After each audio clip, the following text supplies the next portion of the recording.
जय हिंद दोस्तों, आप सभी का अपना यूट्यूब चैनल गौतम जी का जीएस एकेडमी में स्वागत है। दोस्तों हम लोग इस वीडियो में बिहार दरोगा जो न्यू टारगेट बैच ज्ञान बिंदु जीएस एकेडमी संस्था के द्वारा चलाया जा रहा है, जिसमें दोस्तों आज हम लोग फुल लेंथ टेस्ट नंबर 7 लेके आए हैं। यदि इससे पहले का टेस्ट आप नहीं देखे हैं 6, तो हमारा यूट्यूब चैनल पर प्लेलिस्ट बनाकर डाल दिया गया है, वहाँ से आप लोग देख सकते हैं। और देखिए दोस्तों, प्रत्येक सेट में आपको 100 क्वेश्चन दिया गया है, जो कि 100 क्वेश्चन को हम लोग यहाँ पर फुल डिस्कशन के साथ देखने वाले हैं। चलिए दोस्तों, बिना देर के हम लोग क्वेश्चन की ओर बढ़ते हैं टेस्ट सेट नंबर 7 में। चलिए सेट नंबर 7 का पहला क्वेश्चन पर ध्यान दीजिएगा। देखिए पहला क्वेश्चन कह रहा है कि निम्नलिखित में से भिन्न को पहचानें।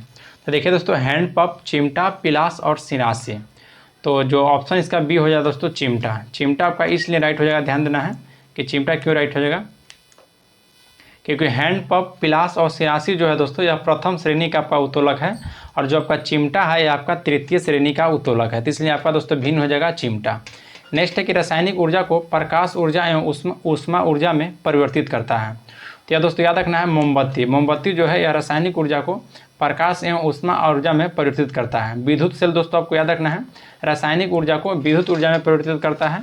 और आपका जो सोलर सेल दोस्तों याद रखना है, सौर ऊर्जा को विद्युत ऊर्जा में परिवर्तित करता है। फिर आपका ट्यूबलाइट जो हो जाएगा यह विद्युत ऊर्जा को प्रकाश ऊर्जा में परिवर्तित करता है। नेक्स्ट है क्वेश्चन नंबर आपका 3, निम्नलिखित कथनों पर विचार कीजिए। पहला कथन कह रहा है दोस्तों कि किसी उपग्रह को कक्षीय चाल बढ़ाने से परिक्रमण काल बढ़ती है। फिर दूसरा कह रहा है कि किसी उपग्रह को कक्षीय परिधि घटाने से परिक्रमण काल बढ़ती है। तो देखिए दोस्तों याद रखना है, जो किसी उपग्रह को कक्षीय चाल बढ़ने से परिक्रमण काल जो है दोस्तों आपका घटती है, बल्कि बढ़ती नहीं है दोस्तों, वह आपका घटती है। तो आपका गलत हो जाएगा। और दोस्तों कक्षीय परिधि घटने से परिक्रमण चाल भी आपका घटता है, तो ये भी आपको बढ़ती कहते हैं, इसलिए ये भी आपका गलत हो जाएगा। तो इसका आपको दोस्तों नॉन ऑफ दिस आंसर हो जाएगा ऑप्शन नंबर डी, क्योंकि दोस्तों न तो पहला सत्य है न ही दूसरा है। नेक्स्ट है कि यदि द्रव की प्रवाह को वेग उसके क्रांतिक कोण वेग से अधिक होता है तो उसका प्रवाह निर्भर किस पर करता है। तो उसका जो प्रवाह है दोस्तों उसके घनत्व पर निर्भर करता है, याद रखिएगा, उसके घनत्व पर। नेक्स्ट है क्वेश्चन नंबर आपका 5 है। क्वेश्चन 5 क्या कह रहा है, ध्यान दीजिएगा। बोल रहा है कि निम्नलिखित में से विद्युत चुंबकीय तरंग के संबंध में असत्य कौन सा है। तो पहला कथन है दोस्तों कि इसकी प्राकृतिक धनात्मक होती है, जो कि दोस्तों यह बिल्कुल गलत है। यानी कि पहला ही कथन दोस्तों आपका सत्य हो जाएगा, यानी कि ऑप्शन नंबर ए आपका राइट हो जाएगा, क्योंकि असत्य को चुनना था। विद्युत चुंबकीय तरंग की जो प्रकृति होता है दोस्तों वह धनात्मक न होता है और न ही ऋणात्मक होता है, क्योंकि दोस्तों वह आपका उदासीन होता है। तो इसलिए आपका पहला ऑप्शन गलत है। नेक्स्ट है दोस्तों कि अनुप्रस्थ तरंग होती है, बिल्कुल सही है। इसकी अवधारणा मैक्सवेल ने दिया था विद्युत चुंबकीय तरंग का, ये भी सही है। और यह फोटोन की बनी होती है, ये भी सही है। नेक्स्ट है ध्वनि दिन की अपेक्षा रात में अधिक दूरी तक सुनाई देती है, इसका कारण क्या है। तो इसका कारण है दोस्तों अपवर्तन। जो ध्वनि दिन की अपेक्षा रात में अधिक दूरी तक सुनाई देती है, यह अपवर्तन के कारण। नेक्स्ट है क्वेश्चन नंबर आपका 7 है। क्वेश्चन 7 कहता है कि ताप गति का प्रथम नियम का संबंध है। तो ताप गति का प्रथम नियम का जो संबंध है दोस्तों यह ऊर्जा संरक्षण के नियम से, ध्यान रखना है, ऊर्जा संरक्षण के नियम से। तो ऑप्शन नंबर डी आपका राइट हो जाएगा। नेक्स्ट है क्वेश्चन दोस्तों कि कांच के लेंस को जब पानी में डुबाया जाता है तो कौन सा प्रभाव दिखाई देता है। तो याद रखना है, लेंस की क्षमता घट जाती है जब कांच के लेंस को जब पानी में डुबाया जाता है तो कांच के प्रभाव घट जाता है। नेक्स्ट है क्वेश्चन नंबर 9, बोलता है कि जब विद्युत प्रतिरोध की श्रेणी क्रम में संयोजित किया जाता है तो इसमें विद्युत धारा का मान क्या होता है। तो इसमें दोस्तों जो विद्युत धारा का मान होता है या विभवांतर इसका भिन्न भिन्न हो जाता है। तो विद्युत धारा का मान और दोस्तों विभवांतर इसका भिन्न भिन्न हो जाता है। तो ऑप्शन नंबर इसका आपका राइट हो जाएगा, ऑप्शन नंबर ए। तब विभवांतर नहीं, विद्युत धारा का मान पूछ रहा है, तो यह दोस्तों आपका समान हो जाएगा। तो ऑप्शन नंबर ए आपका राइट हो जाएगा, समान, याद रखिएगा। नेक्स्ट क्वेश्चन है क्वेश्चन नंबर आपका 10। क्वेश्चन 10 कहता है कि चुंबकीय फ्लक्स का एसआई मात्रक क्या है।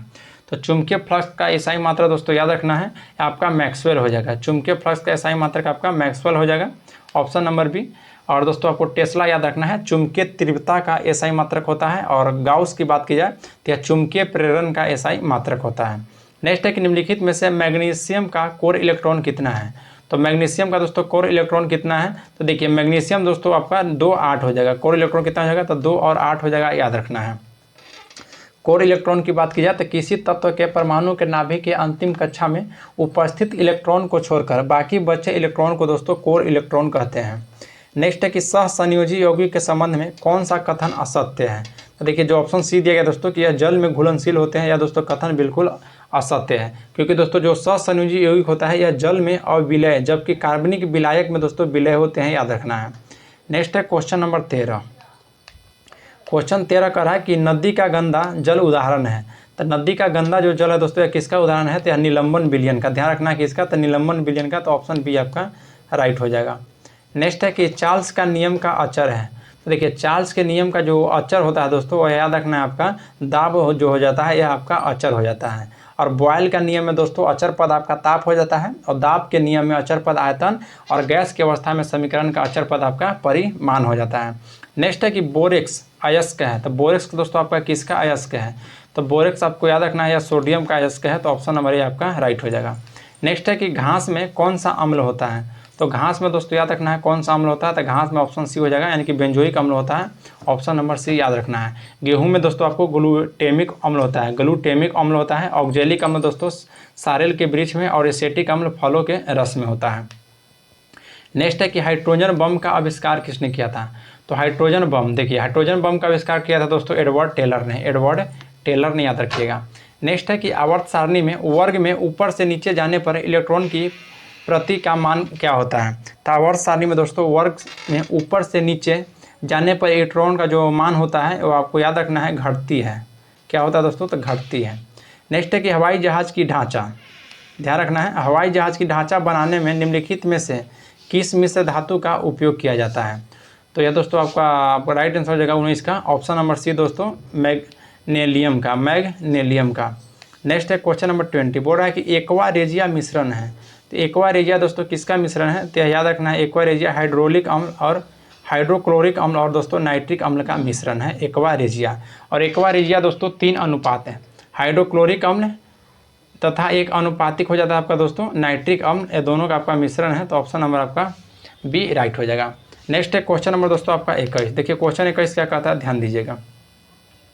बोल रहा है कि आधुनिक चिकित्सा शास्त्र का जनक किसे कहा जाता है? तो आधुनिक चिकित्सा शास्त्र का जनक दोस्तों याद रखना है किसे कहा जाता है? तो थियोफ्रेटस को, थियोफ्रेटस का दोस्तों वनस्पति शास्त्र का जनक कहा जाता है। यहाँ दोस्तों चिकित्सा के पूछ रहा था, हिपोक्रेटस हो जाएगा, ऑप्शन नंबर ए आपका राइट हो जाएगा। और अरस्तु को दोस्तों जीव विज्ञान तथा जंतु विज्ञान का जनक कहा जाता है आपका अरस्तु को। और जो ट्रेवेरियनस जो है दोस्तों, या जीव विज्ञान शब्द का प्रयोग सर्वप्रथम किए थे लेमार्क और ट्रेवेरियनस ने। नेक्स्ट है क्वेश्चन नंबर 22 बोलता है कि अस्ट्रोमा निम्नलिखित में से किस कोशिकांग में उपस्थित होता है? तो यह दोस्तों माइटोकॉन्ड्रिया में होता है, याद रखना है। अस्ट्रोमा जो शब्द है, अस्ट्रोमा जो शब्द है दोस्तों, क्रिस्टी आपको माइटोकॉन्ड्रिया में होता है, अस्ट्रोमा आपका लवक में हो जाता है। तो इसलिए ऑप्शन सी आपका राइट हो जाएगा दोस्तों 22 का, ऑप्शन नंबर सी। अगर क्रिस्टी कहेगा तो क्रिस्टी आपको माइटोकॉन्ड्रिया में हो जाता है, और अस्ट्रोमा दोस्तों आपका लवक में हो जाता है। नेक्स्ट है म्यूटॉन इकाई है। तो म्यूटॉन दोस्तों यह किसकी इकाई है? तो म्यूटॉन आपको याद रखना है जो हो जाएगा दोस्तों यह उत्परिवर्तन की इकाई है। म्यूटॉन किसकी इकाई है? तो यह दोस्तों आपका उत्परिवर्तन की इकाई है। और दोस्तों याद रखना है। नेक्स्ट क्वेश्चन को पढ़ते हैं, क्वेश्चन नंबर आपका 24। क्वेश्चन 24 बोल रहा है कि गेहूं, मक्का तथा बांस किस कुल से संबंधित पौधा है? तो गेहूं दोस्तों, मक्का, बांस, ये सभी याद रखना है आपको ग्रेमिनेसी कुल का पौधा है। तो ऑप्शन नंबर सी आपका राइट हो जाएगा ग्रेमिनेसी कुल का। देखिए लिलिएसी कुल में याद रखना है लहसुन प्याज हो जाता है, लिलिएसी में लहसुन और प्याज हो जाता है। और मालवेसी कुल में दोस्तों कपास हो जाएगा, भिंडी हो जाएगा, गुड़हल हो जाएगा। और जो पालमी है, पालमी कुल में आता है सुपारी, तार, नारियल, खजूर, ये सभी। नेक्स्ट है कि पुष्प का नर भाग है।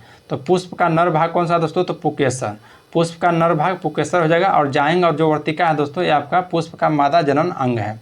नेक्स्ट है कि बालू में उगने वाला पौधा को कहा जाता है। तो बालू में उगने वाला जो पौधा है दोस्तों, उसे सेमोफाइट्स कहा जाता है, सेमोफाइट्स याद रखना है। और रेगिस्तान या स्टेपी में उगने वाले पौधों को दोस्तों एरिमोफाइट्स कहते हैं। और आपका दोस्तों जो लियोफाइट्स है, यह चट्टानों पर उगने वाला पौधा है। और हेलोफाइट्स दोस्तों दलदल में उगने वाला पौधा है। नेक्स्ट है कि काइटिन और डेरिस इत्यादि किस संघ का जीव है? तो काइटिन और डेरिस जो है दोस्तों, ये आपका मोलस्का संघ के जीव है, याद रखना है। नेक्स्ट है कि वसा का इमल्सीकरण निम्नलिखित में से किस अंग में होता है? तो यह दोस्तों आपको पित्ताशय में हो जाएगा, ऑप्शन नंबर सी। नेक्स्ट है निम्नलिखित में से कौन सा रोग विषाणु से नहीं होता है? तो विषाणु से दोस्तों आपका कौन सा नहीं होता है? तो दोस्तों गोनेरिया जो है यह विषाणु से नहीं होता है। बाकी दोस्तों गलो, सौत, हर्पीज, ट्रेकोमा, ये सभी दोस्तों जीवाणु से होने वाला रोग है, याद रखना है। नेक्स्ट है कि निम्नलिखित में से कौन हार्मोन की कमी से मनुष्य में बौनापन होता है? तो मनुष्य में बौनापन दोस्तों याद रखना है आपको एसटीएच हार्मोन की कमी से हो जाता है। नेक्स्ट है कि निम्नलिखित में से कौन सा विकल्प असत्य है? कैबिनेट सचिव राजीव गौबा सही है। सलाहकार प्रधानमंत्री पीके मिश्रा बिल्कुल गलत है दोस्तों। जो वर्तमान समय में दोस्तों प्रधानमंत्री का सलाहकार जो है तरुण कपूर है। कौन है? तो तरुण कपूर, तो ऑप्शन बी हो जाएगा, जो कि यह कथन गलत है। नेक्स्ट है कि निम्नलिखित में से किस राज्य को वाडा कोलम चावल का जीआई टैग मिला है? तो वाडा कोलम चावल का जीआई टैग दोस्तों आपका महाराष्ट्र सरकार को मिला है, तो ऑप्शन सी हो जाएगा। नेक्स्ट है क्वेश्चन नंबर 33। हाल ही के दिनों में जनजातियों का विश्व कोश जारी करने वाला पहला राज्य कौन बना है? तो पहला राज्य आपका उड़ीसा बन गया है। नेक्स्ट है ककाडू सैन्य अभ्यास 2022 भारत और किस देश के बीच हुआ है? तो ककाडू सैन्य अभ्यास 2022 में जो हुआ था दोस्तों, ये आपको ऑस्ट्रेलिया के बीच हुआ था। नेक्स्ट है कि 18वां G20 शिखर सम्मेलन 2023 का मेजबानी निम्न में से कौन सा देश? तो भारत की है दोस्तों, याद रखना है। ऑप्शन नंबर ए आपका राइट हो जाएगा। नेक्स्ट है दोस्तों क्वेश्चन नंबर आपका 36। ध्यान दीजिएगा, क्वेश्चन 36 करता है कि ग्लोबल हंगर इंडेक्स 2022 में प्रथम स्थान दोस्तों बेलारूस का था, तो भारत का दोस्तों इसमें कौन सा स्थान था? तो भारत का दोस्तों 107वां था। नेक्स्ट है कि हाल ही में कौन सा देश जुलजान रॉकेट को अंतरिक्ष में लॉन्च किया है? तो दोस्तों ईरान हो जाएगा, जुलजान ईरान। नेक्स्ट है कि हाल ही में कौन सा राज्य दुर्गावती टाइगर रिजर्व को नए टाइगर रिजर्व के रूप में घोषित किया है दोस्तों? तो आपका मध्य प्रदेश। ध्यान रखना है कहाँ में? तो मध्य प्रदेश में। 38 का ऑप्शन नंबर डी हो जाएगा। नेक्स्ट है मेधा ध्यानचंद पुरस्कार 2022 में शरद कमल अंचत को दिया गया, तो इसका संबंध दोस्तों किस खेल से है? तो राइट आंसर हो जाएगा ऑप्शन नंबर बी दोस्तों, टेबल टेनिस से संबंध है, याद रखना है। नेक्स्ट है 22वां राष्ट्रमंडल खेल 2022 में भारत का सर्वाधिक पदक प्राप्त हुआ था, तो यह दोस्तों सर्वाधिक पदक प्राप्त हुआ था कुश्ती में, याद रखना है। किसमें? तो कुश्ती में। क्वेश्चन नंबर 41 बोल रहा है कि क्वीन ऑफ फायर नामक पुस्तक के लेखक कौन है? द क्वीन ऑफ फायर नामक पुस्तक के लेखन आपका देविका रंगाचारी हो जाएगा, देविका रंगाचारी, याद रखना है। देखिए दोस्तों, आपको बिरसा मुंडा जनजाति के जो नायक थे आलोक चक्रवाल, या इनके दोस्तों आपको अनफील्ड बैरल्स पुस्तक है। नेक्स्ट क्वेश्चन है क्वेश्चन नंबर आपका दोस्तों 42 विश्व मधुमेह दिवस किस तिथि को मनाया जाता है? तो विश्व मधुमेह दिवस दोस्तों 14 नवंबर को मनाया जाता है, याद रखिएगा। नेक्स्ट है कि हाल ही में तम्पारा झील को रामसर साइट में शामिल किया गया है, यह किस राज्य में है? तो तम्पारा झील दोस्तों आपको याद रखना पड़ेगा दोस्तों, ये आपका उड़ीसा राज्य में है। नेक्स्ट पाते हैं क्वेश्चन नंबर आपका 44 बोल रहा है कि भारत सरकार द्वारा डिजिटल रेडियो लॉन्च करने वाला लक्ष्य निर्धारित किया गया है, तो दोस्तों कब किया गया है? तो याद रखना है आपको 2023 में। संयुक्त राष्ट्र संघ द्वारा किस वर्ष को शांति एवं विकास को अंतर्राष्ट्रीय वर्ष घोषित किया गया था? तो 45 का राइट हो जाएगा ऑप्शन नंबर दोस्तों बी 2021 में, याद रखना 2021 में। देखिए दोस्तों, ऑप्शन एक आपका गलत बता दिए हैं, ये आपका नहीं होगा दोस्तों। भारत सरकार द्वारा डिजिटल रेडियो लॉन्च करने का लक्ष्य निर्धारित दोस्तों वर्ष 2024 तक किया था, तो ऑप्शन डी आपका राइट हो जाएगा, ध्यान रखना ऑप्शन डी हो जाएगा। नेक्स्ट क्वेश्चन पाते हैं क्वेश्चन नंबर 46। क्वेश्चन 46 बोल रहा है दोस्तों कि कॉर्बिलॉन कप का संबंध किस खेल से है? तो आपका टेबल टेनिस से हो जाएगा।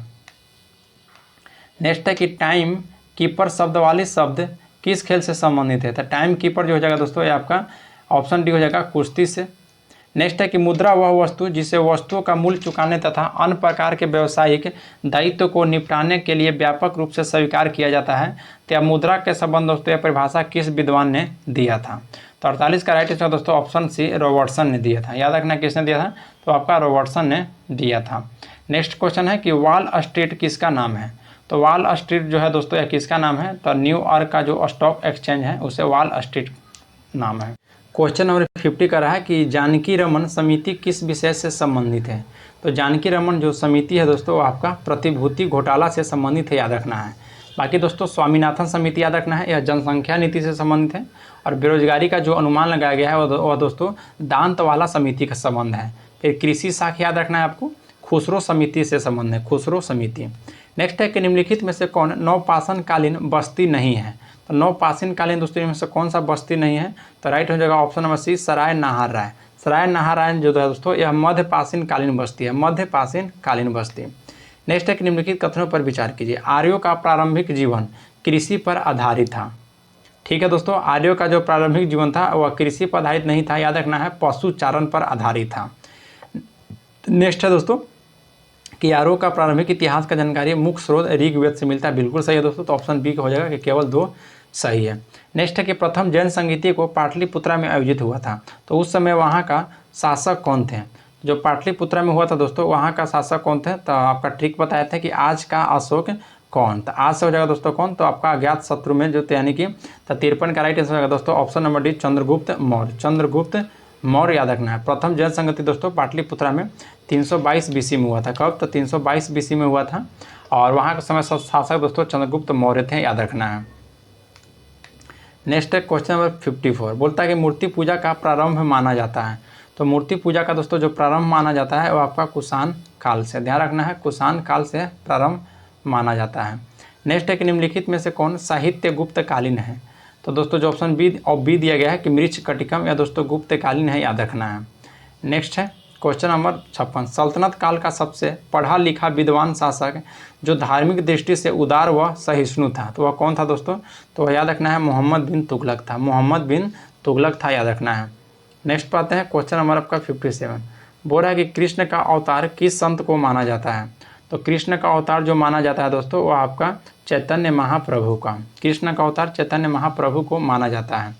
नेक्स्ट है कि निम्नलिखित में से कौन मुगल शासक ने यह लिखा है कि भारतीय मरना जानता है लड़ना नहीं। तो याद रखना दोस्तों ऑप्शन डी हो जाएगा, बाबर का नाम था कि भारतीय मरना जानता है लड़ना नहीं। नेक्स्ट है कि निम्नलिखित में से कौन सा विकल्प लॉर्ड कैनिंग से संबंधित नहीं है। तो लॉर्ड कैनिंग से संबंधित विकल्प कौन सा नहीं दोस्तों, तो वुड डिस्पैच लागू होना। वुड डिस्पैच जो लागू हुआ था दोस्तों यह वर्ष 1854 ईस्वी में हुआ था और उस समय भारत के गवर्नर जनरल लॉर्ड डलहौजी था, याद रखिएगा। नेक्स्ट है कि ताना भगत आंदोलन से प्रभावित क्षेत्र था।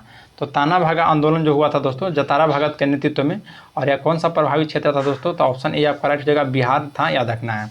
और यह ताना भगत आंदोलन की शुरुआत दोस्तों आपका वर्ष 1914 ईस्वी में हुआ था और उस समय गवर्नर जनरल कौन थे, तो लॉर्ड डलहौजी थे, सॉरी 1914 में दोस्तों। तो देखिए 1914 में लॉर्ड डलहौजी नहीं थे दोस्तों, हार्डिंग द्वितीय थे। तो ताना भगत आंदोलन याद रखना है बिहार में हुआ था दोस्तों, जो कि वर्ष 1914 में और जतरा भगत के नेतृत्व में हुआ था। नेक्स्ट है कि 1857 की क्रांति की शुरुआत हुई थी। तो देखिए दोस्तों 20वीं नेटिव इन्फेंट्री से, 20वीं नेटिव इन्फेंट्री से 10 मई 1857 को जो मेरठ के पैदल टुकड़ी था दोस्तों 20वीं नेटिव इन्फेंट्री से हुआ था। और मंगल पांडे का संबंध आपको याद रखना है 34वीं नेटिव इन्फेंट्री से संबंधित है, जो कि दोस्तों बैरकपुर बंगाल में है। नेक्स्ट है कि रीड्स इन हिंदुइज्म के लेखक कौन है। तो राइट हो जाएगा ऑप्शन डी दोस्तों, भीमराव अम्बेडकर, भीमराव अम्बेडकर। क्वेश्चन नंबर 63 का है कि निम्नलिखित में से कौन विकल्प गलत है। तो कौन सा विकल्प गलत है दोस्तों, तो 63 का देखिए पहला ऑप्शन का रहा है कि इंडियन एसोसिएशन, जो कि दोस्तों सुरेंद्र नाथ बनर्जी की है, सही है। शारदा सदन दोस्तों रमाबाई की है, भी सही है। स्वतंत्र श्रमिक पार्टी है, स्वतंत्र श्रमिक पार्टी दोस्तों नारायण मल्हार जोशी की नहीं है, याद रखना है। स्वतंत्र श्रमिक जो पार्टी है दोस्तों यह भीमराव अम्बेडकर की है, जबकि सोशल सर्विस लीग के जो संस्थापक थे दोस्तों वह नारायण मल्हार जोशी थे। बाकी दोस्तों बहिष्कृत हित करने का आपका भीमराव अम्बेडकर है, बिल्कुल सही है। नेक्स्ट है कि खिलाफत आंदोलन का नेतृत्व बिहार में किसने किया था। तो खिलाफत आंदोलन का दोस्तों नेतृत्व बिहार में जो कर रहे थे वह मजहर उल हक कर रहे थे, याद रखना है। खिलाफत आंदोलन की शुरुआत दोस्तों वर्ष 1919 से मानी जाती है और ये राष्ट्रीय स्तर पर इसका नेतृत्व दोस्तों अली बंधु जो कि मोहम्मद अली एवं शौकत अली कर रहे थे, लेकिन बिहार से दोस्तों आपका मजहर उल हक कर रहे थे। नेक्स्ट है कि महात्मा गांधी द्वारा स्थापित नटाल कांग्रेस की स्थापना कब किया गया था। तो नटाल कांग्रेस की स्थापना दोस्तों याद रखना है 1894 ईस्वी में किया गया था दोस्तों। 1904 ईस्वी में दोस्तों फिनिक्स फॉर्म की स्थापना किया गया था और 1910 ईस्वी में दोस्तों टॉलस्टॉय फॉर्म की स्थापना किया गया था जोहान्सबर्ग में।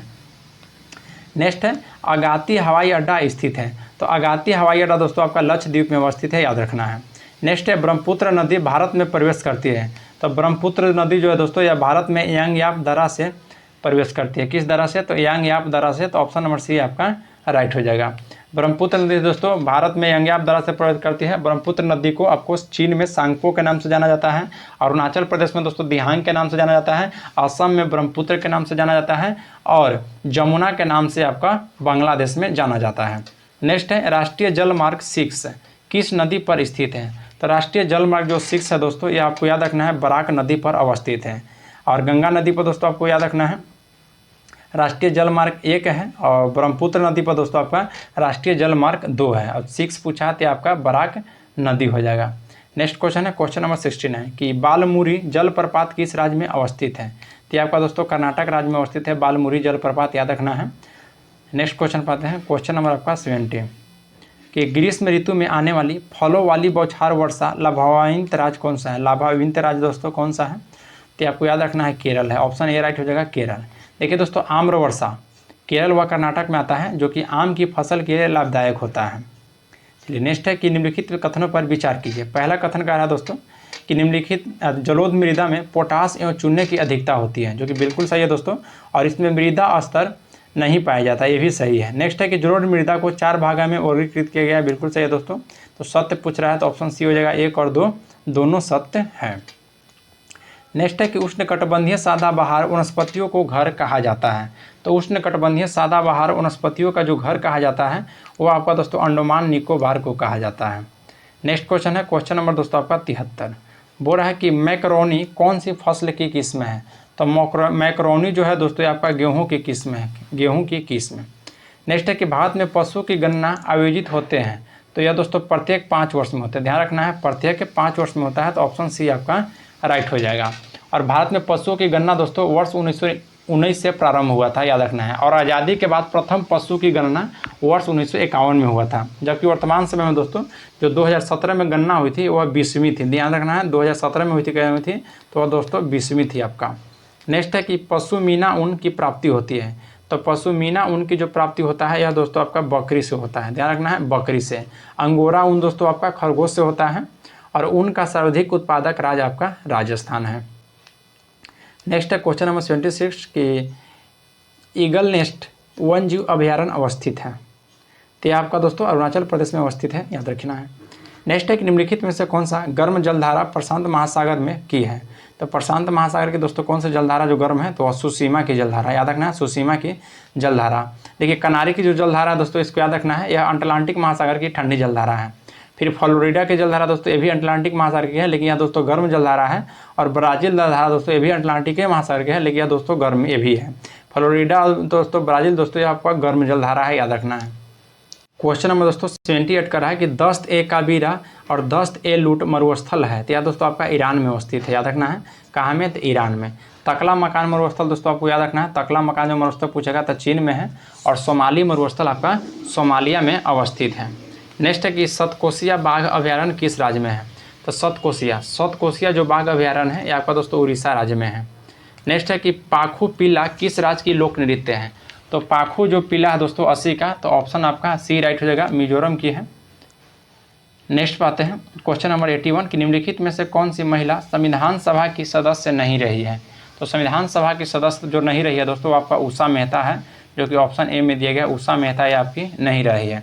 उषा मेहता का संबंध दोस्तों याद रखना है, जो भारत छोड़ो आंदोलन चालू हुआ था उसमें दोस्तों गुप्त रूप से रेडियो संचालन से संबंध है, गुप्त रेडियो संचालन से।